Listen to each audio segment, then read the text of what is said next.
এখন যেখান থেকে আলোচনা হবে সেটা হচ্ছে ওয়াতাল মাল আলা হুব্বিহি যাবিল কুরবা ওয়াল ইয়াতামা ওয়াল মাসাকিন ওয়া ইবনাস সাবিল والسائلين وفي الرقاب وأقام الصلاة وآتى الزكاة والموفون بعهدهم إذا عاهدوا والصابرين في البأساء والضراء وحين البأس أولئك الذين صدقوا وأولئك هم المتقون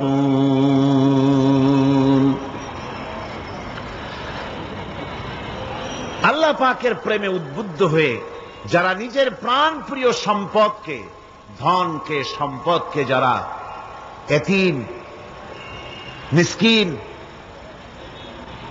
নিকটবর্তী আত্মীয় স্বজন, প্রবাসী, পথচারী, সাইল, কৃতদাসের মুক্তির জন্যে যারা দান করে, প্রিয় ধন সম্পদ যারা আল্লাহর রাস্তায় এভাবে দান করে দেয়, নামাজকে প্রতিষ্ঠা করে, যাকাতকে আদায় করে, ওয়াদাকে পালন করে, আর বিপদ ও মুসিবতে ধৈর্য ধারণ করে, এরাই হচ্ছে সত্যাশ্রিত, এরাই হচ্ছে তাদের দাবিতে সত্যবাদী, ইমানের দাবিতে এরা হচ্ছে সত্যবাদী, আর এরাই হচ্ছে মুত্তাকি। আজকে আমি আপনাদের সামনে যে আলোচনাটা করব সেটা হচ্ছে এই ব্যাপারটি। আল্লাহ পাকের মহব্বতে উদ্বুদ্ধ হয়ে যারা এতিম এবং মিসকিনকে যারা দান করে, আত্মীয় স্বজন, গরিব আত্মীয় স্বজন, অসহায় প্রতিবেশী, পথচারী, এদের জন্য যারা সাহায্য করে। কারণ হচ্ছে ইসলাম তো শুধু নামাজ রোজার কথাই বলেনি, ইসলাম মানুষের জীবনের সকল দুঃখ দুর্দশার দিকে লক্ষ্য রেখেছে। যারা বোঝে না তারা ইসলামকে শুধুমাত্র একটি ধর্ম মনে করে, আর ইসলামের যে অর্থনীতি আছে, সমাজনীতি আছে, এটা তারা বুঝতে পারে না। মাছের যেমন পচন ক্রিয়া শুরু হয় তার মাথা থেকে, সমাজের পচন শুরু হয় তেমন রাজনৈতিক নেতৃবৃন্দ, সমাজ নেতৃবৃন্দ এবং এক শ্রেণীর বুদ্ধিজীবীদের মাথা থেকে, তাদের থেকেই সমাজে পচন ক্রিয়া শুরু হয়ে যায়। এই শ্রেণীর লোকদের দাবি হল ধর্ম আর অর্থনীতি সম্পূর্ণ দুই প্রান্তিক দিকে বাস করে। ধর্ম এক জিনিস আর অর্থনীতি হচ্ছে আর এক জিনিস, রাজনীতি হচ্ছে ভিন্ন জিনিস। তারা জানে না যে ইসলাম হচ্ছে পূর্ণাঙ্গ জীবন বিধান। আল্লাহ পাক বলছেন এই কোরআনকে যারা অনুসরণ করবে তাদের তো খাওয়া পড়ার অভাব হওয়ার কথা না। কোরআনে কারিমে আল্লাহ রাব্বুল আলামিন বলেন, ফামান তাবিআ হুদায়া ফালা খাউফুন আলাইহিম ওয়ালা হুম ইয়াহজানুন।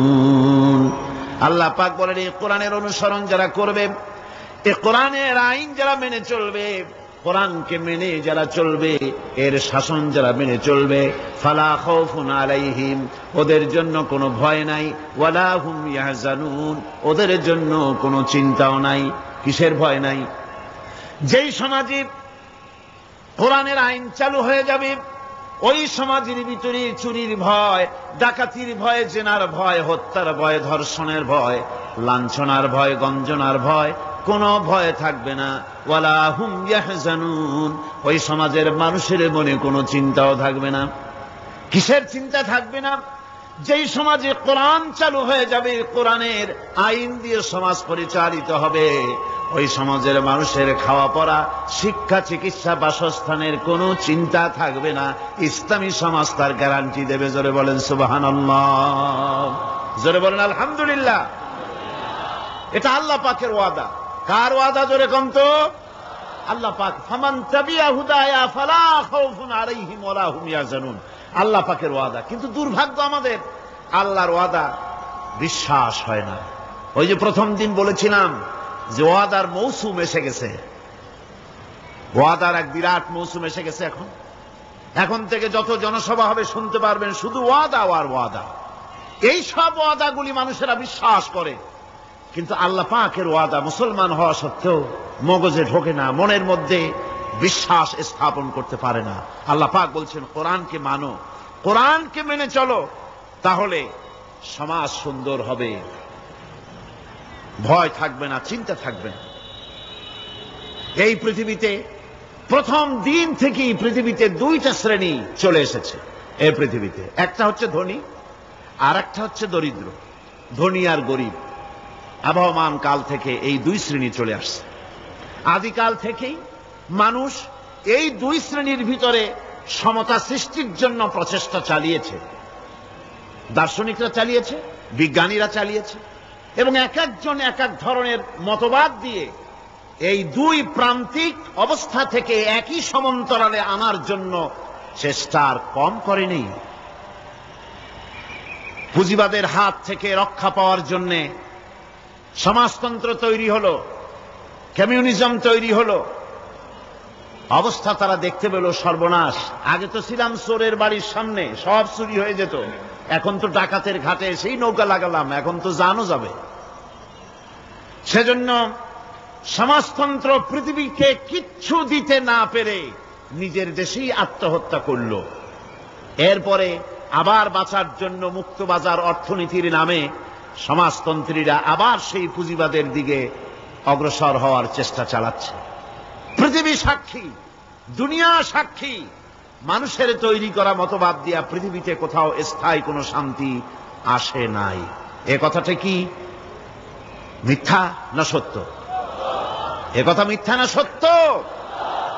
সুতরাং এই পৃথিবীর বুকে না সমাজবাদ দিয়ে শান্তি হবে, না পুঁজিবাদ দিয়ে শান্তি হবে। পৃথিবীর বুকে শান্তি হতে পারে কেবলমাত্র নবীদের পরিকল্পনার মাধ্যমে। কারণ দার্শনিক বিজ্ঞানীরা যা বলেছেন, পরিকল্পনা দিয়েছেন, সব তাদের মন মস্তিষ্ক প্রসূত। আর আম্বিয়া আলাইহিমুস সালাম যে পরিকল্পনা দিয়েছেন সব আল্লাহ রাব্বুল আলামিনের দেওয়া। নবীদের পরিকল্পনা কার? জোরে চিল্লায় কোন কার? আল্লাহ রাব্বুল আলামিন তাদেরকে পরিকল্পনা দিয়েছেন। সেই পরিকল্পনার ভিত্তিতে তারা আদর্শ সেট করেছেন। মানুষের মধ্য থেকে দুঃখ, দুর্দশা, দারিদ্র, ক্ষুধা সব দূরীভূত হয়েছে, মানুষ সুখ পেয়েছে, সমৃদ্ধ পেয়েছে। ওই হাদিস আপনাদের সামনে আরো বলেছি, অনেক ওলামারা বলেছেন, আপনাদের আবার স্মরণ করিয়ে দিচ্ছি। সেই যে হযরতে খাব্বাব রাদিয়াল্লাহু তাআলা আনহু রাসূল করিম সাল্লাল্লাহু আলাইহি সাল্লামের খেদমতে গিয়ে বলেছিলেন যে আলা তাস্তানসিরু লানা আলা তাদউ লানা, হে রাসূল আপনি কি আমাদের জন্য দোয়া করবেন না? আমরা তো না খেয়ে মরে গেলাম, আমরা তো ক্ষুধার জ্বালায় মরে গেলাম, আমরা তো মার খেতে খেতে শেষ হয়ে গেলাম, আপনি কি আল্লাহর কাছে আমাদের জন্য দোয়া করবেন না? আল্লাহর নবী কাবা শরীফের ছায়ায় আরাম ফরমাচ্ছিলেন। হযরতে খাব্বাবের কথা শুনে আল্লাহর নবী উঠে বসলেন আর তিনি বললেন, ও সাহাবী খাব্বাব শোনো, তোমাদের আগে এই জমিনে যারা দ্বীনের দাওয়াত দিতে এসেছিলেন তাদেরকে সমাজ শক্তি, রাষ্ট্র শক্তি তাদেরকে ধরত